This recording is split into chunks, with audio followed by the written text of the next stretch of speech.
કરું છું કે આજના સમયકાળમાં જે પરિવારો દીકરીને મુક્ત કરે નહીં, રેઠી મોકલે નહીં, ક્યાંય જવા ન દે, એ મા બાપ તમને આ બોર્ડિંગમાં મૂક્યા છે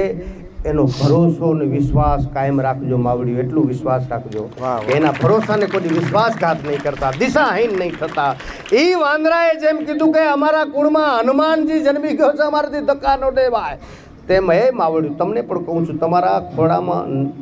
18 લાખ 9 લાખ લોબડિયારું જન્મી ગયું છે. એ ભગવતીઓના ભરોસા રાખજો કે અમે એ ખોડલની આવડની દીકરીઓ છીએ, અમે અમારા મા બાપને કોઈ ધક્કો નહીં દઈ, કોઈ વિશ્વાસઘાત નહીં કરી, ગમે એટલા ક્ષેત્ર સુધી ભણશું પણ પૂરેપૂરું સંસ્કાર અને વિવેકપૂર્વક મા બાપના સંસ્કારો પ્રમાણે જીવી અને શિક્ષણને જે પૂર્વગ્રહમાં જે ચર્ચાઓ થતી કિમરાજ કે ભણાવવું ન જોઈએ દીકરીઓને, જેટલું ભણેલું છે એ જ